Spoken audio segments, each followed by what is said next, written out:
Nandito na ang programang kung saan ang kalusugan ay number 1. 21st KBP Golden Dove Awardee for Best Radio Public Service Program at 2012 CMMA finalist for Best Radio Educational Program. Radyo mo sa nutrisyon. Mausaping ukol sa pangkathatang kalusugan. Matutugunan ang inyong mga katanungan ukol sa samot-saring issue ng maayos na pangangatawan. Radyo mo sa nutrisyon. Mula ulo hanggang paa, busog sa impormasyon, hitik sa ekspertong kaalaman. Radyo mo sa nutrisyon. Malusog na katawan, malusog na isipan para sa malusog at produktibong mamamayan. Narito na ang inyong mga kasama sa kalusugan. National Nutrition Council Executive Director, Assistant Secretary of Health, Bernie Flores, at si Rod Marcelino.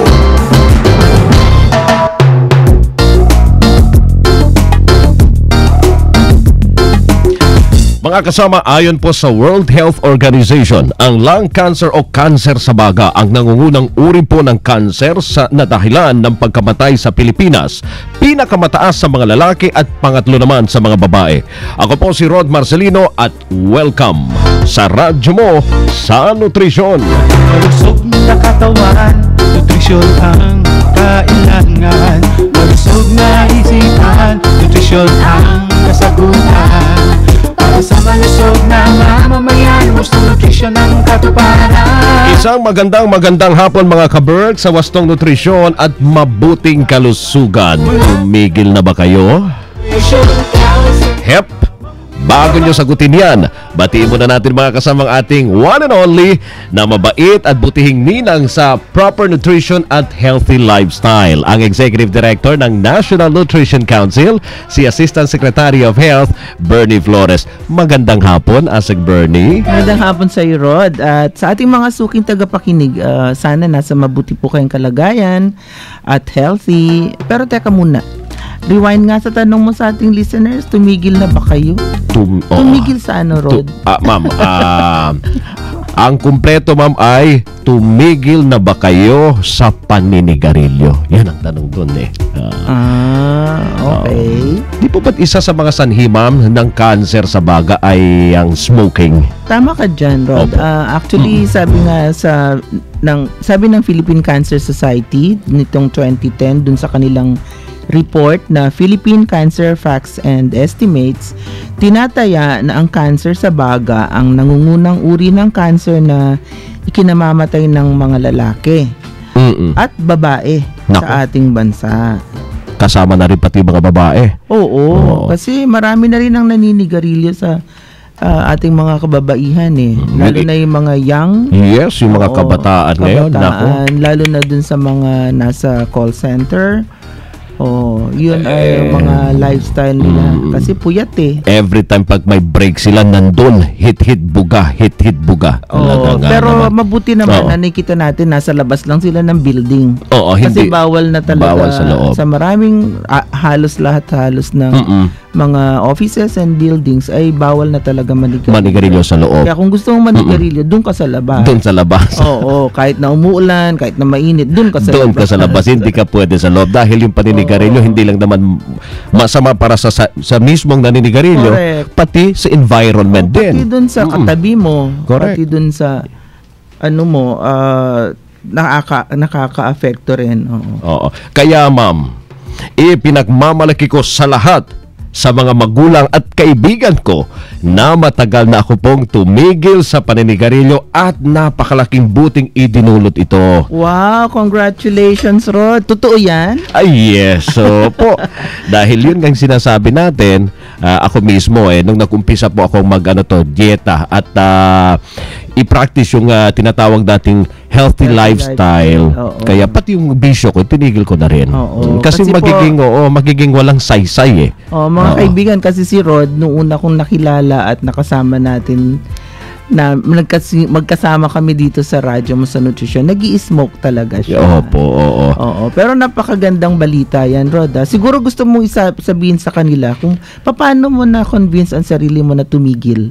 of course. Kasi hindi rin madali tumigil, di ba? Yes, so yun nga yung sinasabi nila. Lalo na sa industriya, marami pa rin yata na. Lahat, halos lahat ng mga broadcaster, especially yung mga nagsusulat, every time pag nag-iisip ka ng issue, gumawa ng balita, kumbaga, etong nagiging kasama mo sa pag-iisip. Now, of course, malaking tulong yung programa natin dahil sa mga nagiging resource person natin, yung mga tinatalakay natin. Of course, inumpasahan ko yung pag-practice ng healthy lifestyle.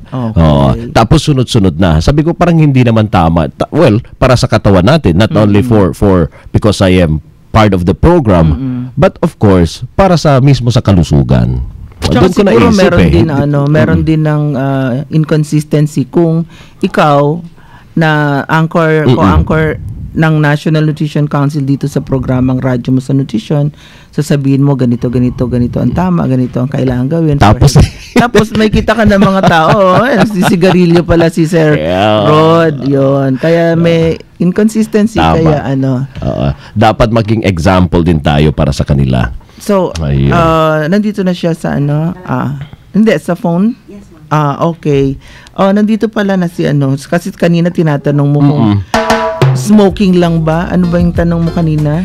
Smoking lang ba ang nagiging dahilan, ma'am, ng cancer sa baga? Ayan. Yan din ang tanong ng karamihan para sa sagot sa tanong mong yan, Rod, at ng ating mga listeners ay sasagutin na ang ating guest resource person. Unfortunately, nandyan pa siya sa daan, pero nandyan naman siya sa telepono. At wala akong ibang nire-refer to ay kundi yung ating Executive Director ng Framework Convention on Tobacco Control Alliance Philippines, si Dr. Maria Encarnita B. Limpin. Dr. Limpin, hello? Hello? Naputol. Balikan natin mamaya si Dr. Limpin.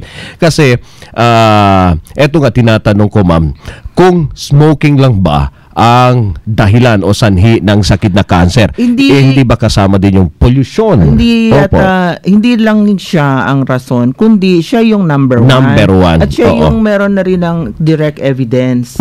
Kasi marami ng pag-aaral, ako na yung sasagot dun sa tanong mo indirectly. Marami ng pag-aaral na nagsasabing smoking ang na link talaga sa cancer ng baga. Ayun. Oo. Kaya pwedeng meron din ng cause yung halimbawa pollution, meron din ng yung siguro sa kinakain or sa health nung tao, ngunit primarily yung smoking. Ayun. Smoking po ang number one na pinakasanhi ng sakit na cancer. Okay. So nandito na po ang ating guest resource person. Inintroduce na kita, Doc, kanina nung umaakyat ka na sa dito.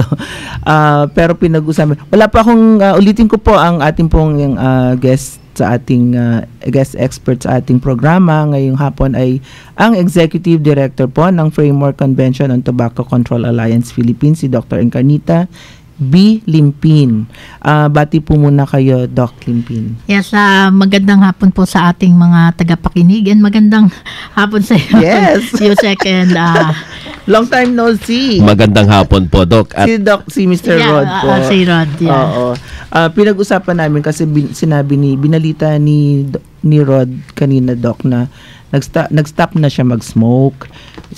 Nag-start siya na ma-involve dito sa Radyo Mo sa Nutrition, nag-practice siya ng healthy lifestyle, and finally, he has decided to quit smoking. At ang tanong niya, smoking lang ba po ang cause ng cancer sa baga or lung cancer? Naku, Rod, I think isang malaking congratulations ang bibigay ko natin sa iyo. Thank you po, Doc. Thank you. Dahil you made the right decision. Dahil talaga pagdating sa cancer sa baga, ang numero unong risk factor o dahilan ng pagkakaroon ng cancer ay ang paninigarilyo. But of course, may mga iba rin mga factors na dapat nating i-consider. Isa na dyan, yung genetic predisposition. Ibig sabihin, yung lahi. Yung namamana mo sa mga ninuno mo, no? Kasi genes, natin yan, pinag-uusapan. Pero sa mga pag-aaral na ginawa, ano, kahit na ikaw ay may genetic predisposition, no, nasa lahi ninyo ang cancer, pero kung naalis mo yung risk factor katulad ng hindi ka nagsigarilyo, tapos naalis mo pa yung mga ibang mga risk factors, pati yung exposure sa second hand smoke, no, umiiwas ka doon, yung chance na magkaroon ka ng cancer bumababa. Ayun. Yes, so hindi nangyayari talaga. So Nalalabas environment din. din. It only shows talaga na yung ginagawa natin sa katawan natin, yun ang primero uno na dahilan kung bakit tayo ay nagkakasakit. So may iba-iba pa bubang cancer ng baga, Doc? May ibang mga cell types, no? Yung kung depende, tinitignan natin 'yan kung anong klaseng cell type kasi may mga cancer sa baga na mas responsive sa chemotherapy. Yan yung tinatawag na small cell carcinoma. So, ibig sabihin yung cells medyo yung maliliit na klase. No? So, mga responsive ito sa chemotherapy. Matatarget talaga sila. Samantala, yung mga non-small cell, sila naman yung magbe-benefit more sa pag-alis nung tumor. Tatanggalin siya by operation. And Oo. then, followed usually still by chemotherapy. Tapos yung So, chemo, yung gamot pa din, ay directed naman doon sa klase nung cell type, yung cancer type niya.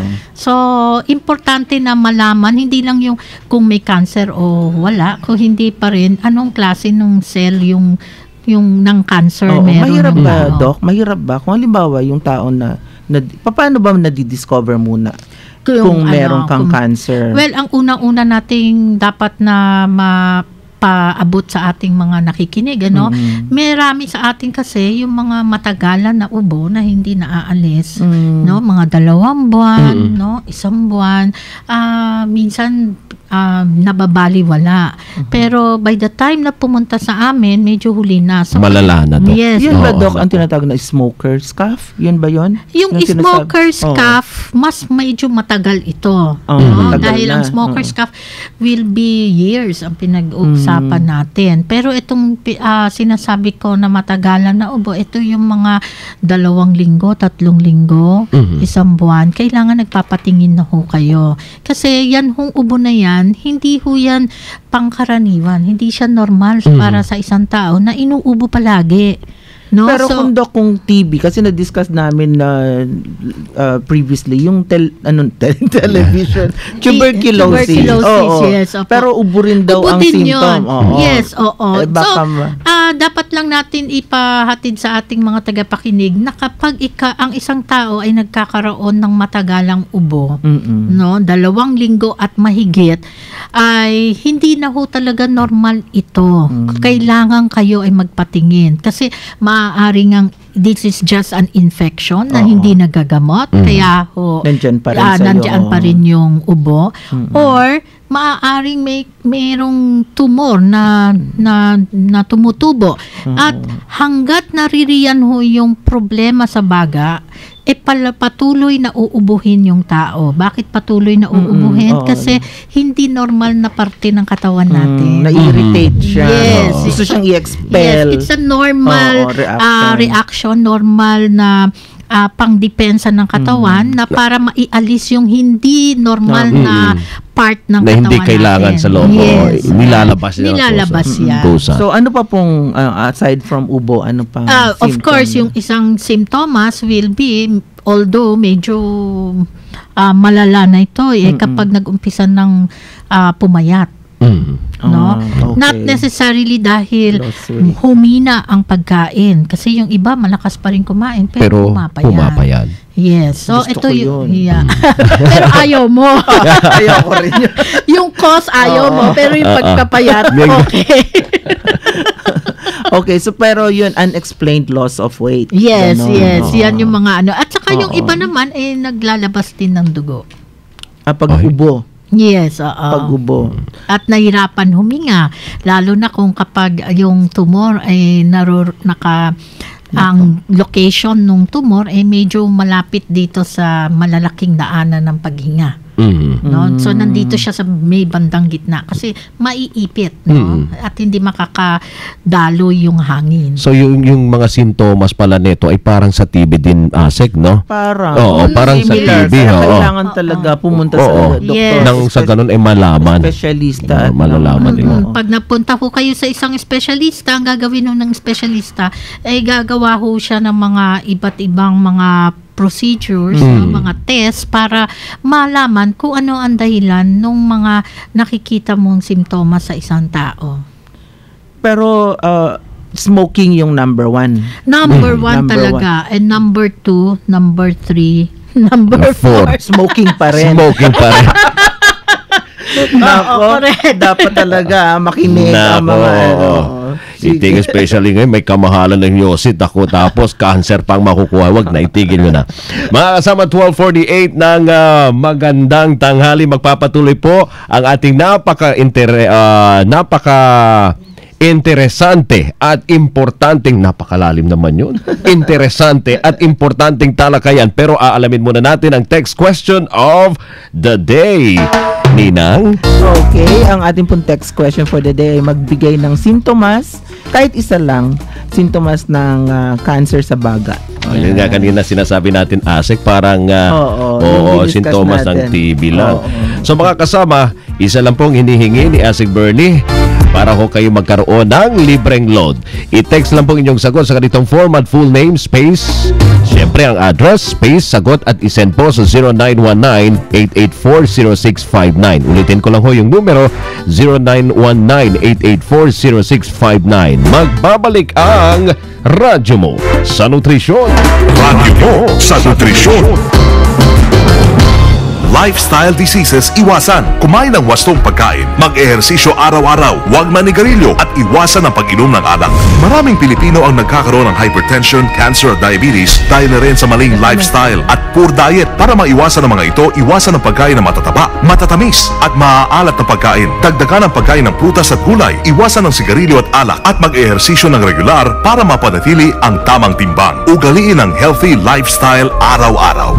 Labanan ang kahirapan at malnutrisyon. Wastong nutrisyon, alamin, gawin at palaganapin. Isang mensahe mula sa National Nutrition Council ng Department of Health. Radyo Mo sa Nutrisyon.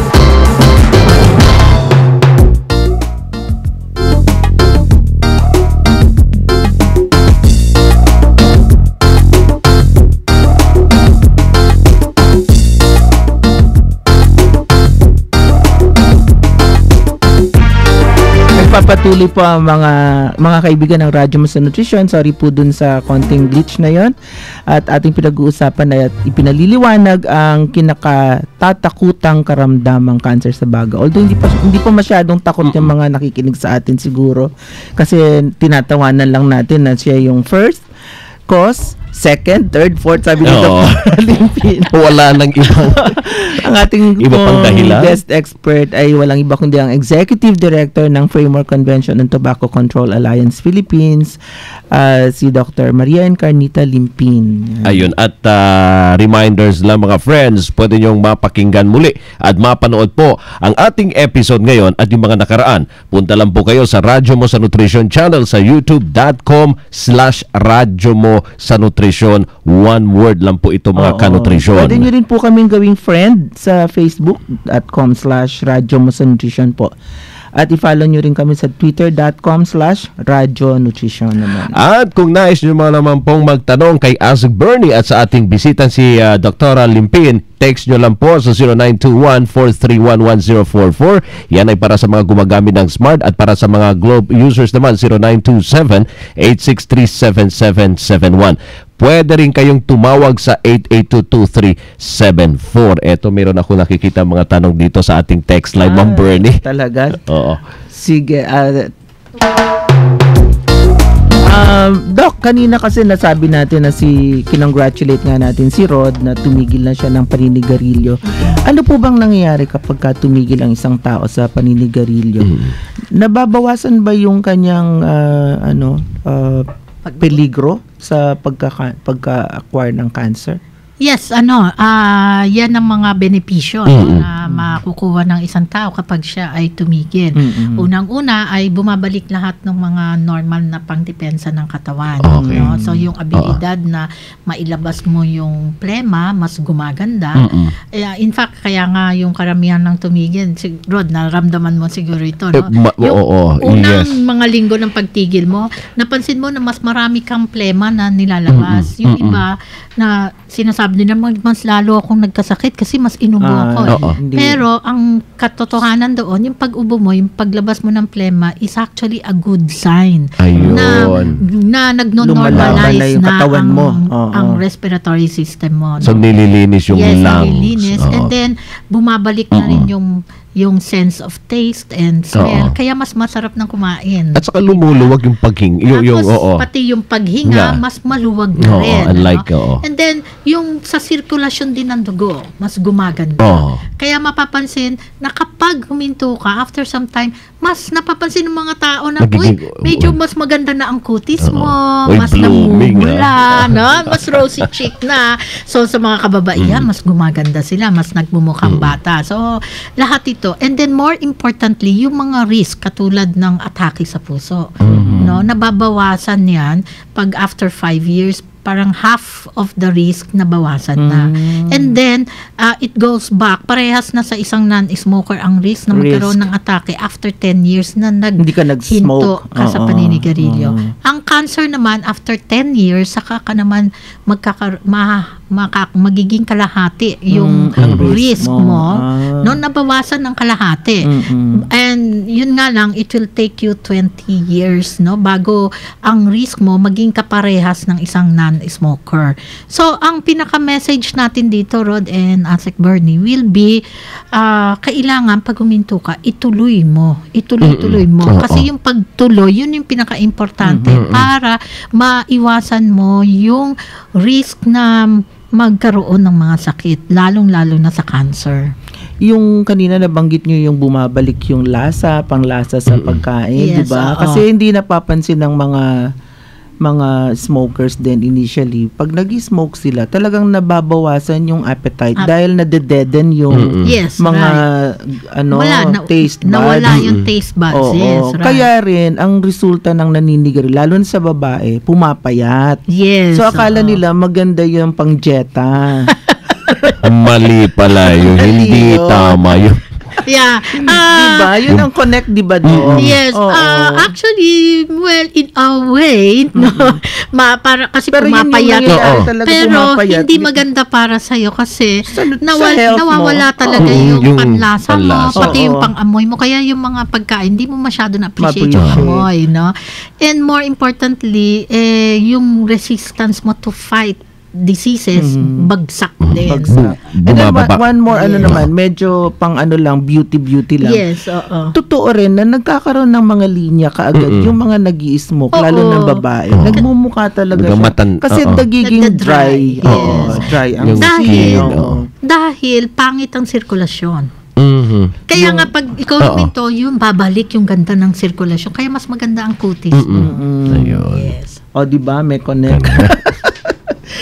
Pero Doc, sabi mo rin kanina yung second hand or meron na rin ngayon ng third hand smoke, di ba? Yes. Ano naman yung makukuha? Yes, ang nakakaano rin ba yun? Nag-lead din ba yun sa cancer? Sa second hand smoke, no? Ito yung nalalanghap mong usok dahil nasa paligid ka ng isang taong nagsisigarilyo. Ang makukuha mo diyan ay cancer. Unang-una diyan ay yung cancer sa baga at saka atake sa puso. Kaya nga yung mga pasyente minsan ang tanong sa amin, Doktora, bakit naman ho ako nagkaroon ng cancer sa baga? Hindi naman ho ako naninigarilyo. Marami sa mga ganito kababaihan. Kasi yung kababaihan ang mas madalas na expose sa second hand smoke. Kasi yung kanilang mga husband nagyoyosi. Siya yung nagyoyosi, yung asawa. So, kailangan itatanong din, no? Bago pa kayo mag-asawa, dapat klaro na yan. Hindi ka pwede mag-smoke sa tabi ko. Yes. Lalo na kung buntis ako. Yeah. Doc, yun ang tatanungin ko. What about children? Ganun din ba ang risk nila? Ang risk din nila mataas, ano? Pero ito naman ay yung mga sakit naman na makikita natin sa bata. Kaya marami sa mga bata ngayon, pansinin mo, laging may sipon, laging may kasi ubo, yung ano dahil nila, naiirita. resistance. Yes. Oh, And then, resistance. marami sa kanila nagkakaroon ng infection of the middle ear, no? Kaya nilalabasan ng luga, no? At ito lahat dahil sa exposure lang yan sa second hand smoke. Now, ang third hand smoke, ito yung pinaka-latest na nakitaan, no, ng mga pag-aaral na ito rin ay nagkukos ng cancer. Ang third hand smoke naman, ito naman yung mga lahat ng chemical residue na naiwan sa kwarto, na long after na wala na doon yung yung nagsisigarilyo. Kasi 'di ba pag nagsisigarilyo yung tao, no, yung mga particulate ng chemical ng cigarette yung usok smoke, yes, dumidikit. kumakapit siya sa mga kasangkapan natin, sa floor, sa dingding, sa kurtina, kahit saan, and even sa mga damit. And ang mga kabataan, syempre, maski nga tayo, hindi naman natin maiwasan maghawak sa mga furnitures. Ang problem sa mga bata pa, may tendency silang maglagay ng kanilang mga kamay sa bibig. So, hindi lang siya yung kakapit sa skin natin, na ma-absorb sa skin, kundi sa mga bata nakakain pa nila. So, ang laki ng risk. So, sa mga studies ngayon, mataas din ang chance na magkaroon ka ng cancer compared doon sa isang tao na walang exposure whatsoever sa usok ng sigarilyo. Kaya siguro sa mga natin, tagapakinig na yung mahilig, yung work nila requires them to go out and travel, mag-require kayo sa inyong hotel na non-smoking floor. Hindi lang non-smoking room. Kasi kung minsan pag pumasok ka talaga, amoy mo kagad. So, yun pala yung third-hand smoke. Yes, oo. And then, of course, para din sa mga workplaces natin, siguro, kailangan i-implement na natin yung no smoking policy sa loob ng mga buildings, no?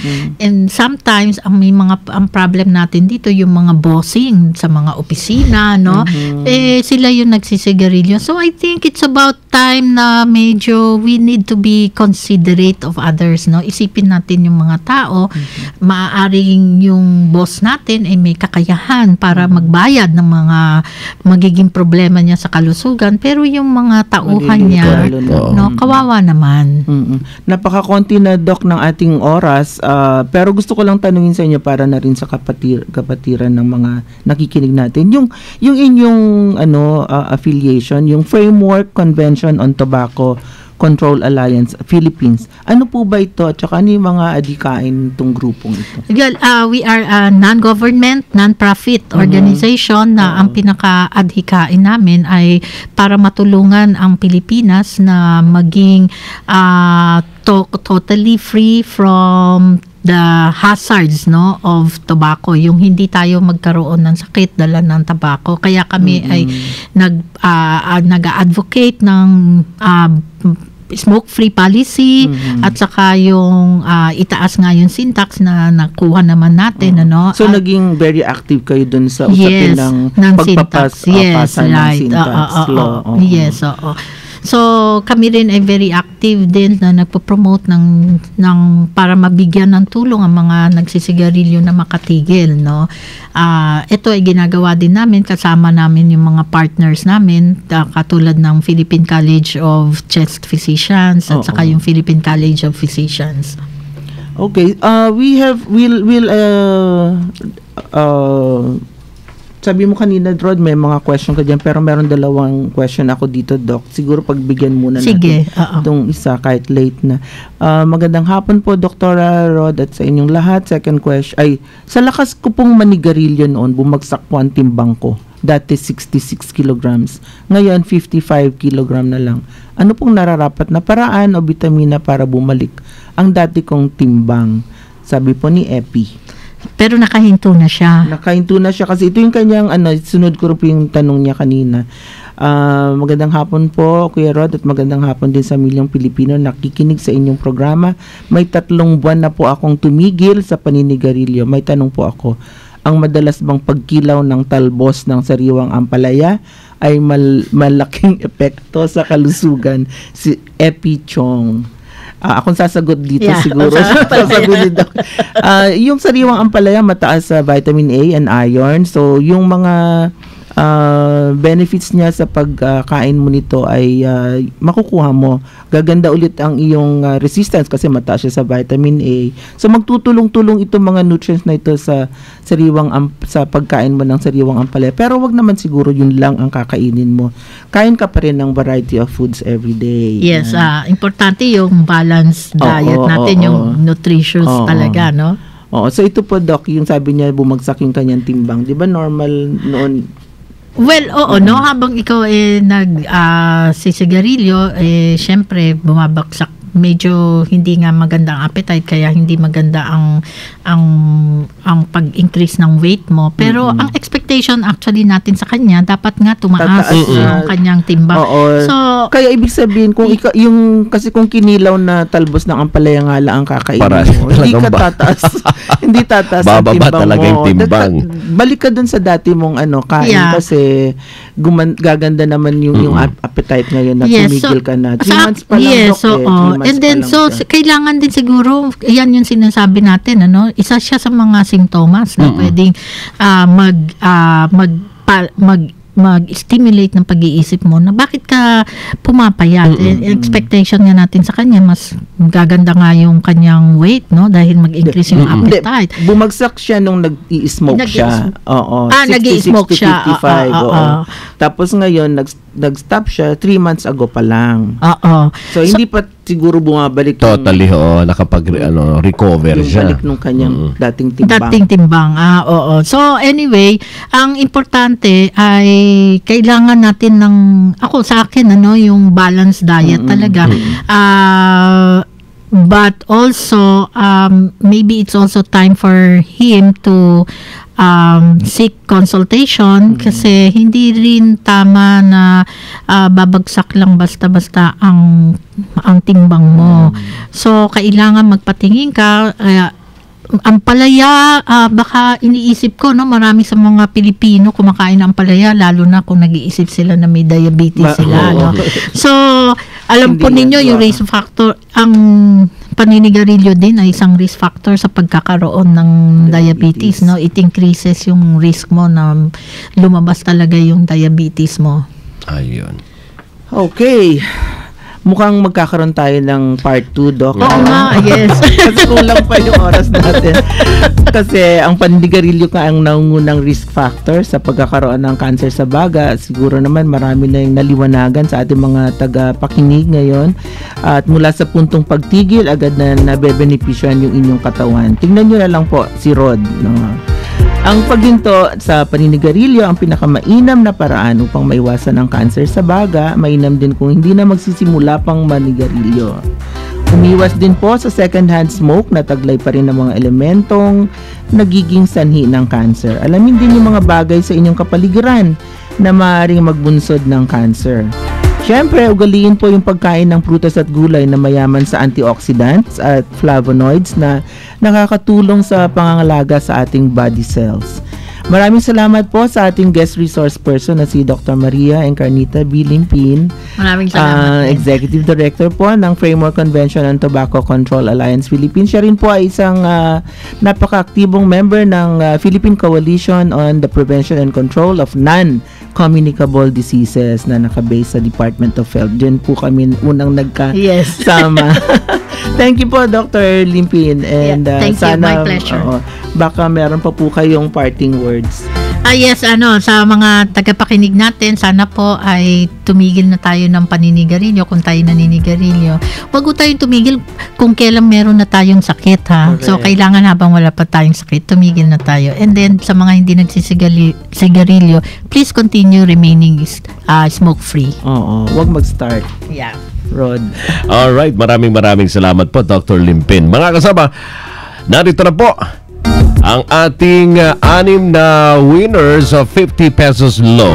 At sila ay si Herman Del Mundo ng Dagatan San Jose, Batangas. Matagal na pagkakaroon ng ubo, loss of weight at pagluwa ng dugo. Tama po, Asek. Alright. Binigay na niya 3. O, lahat na.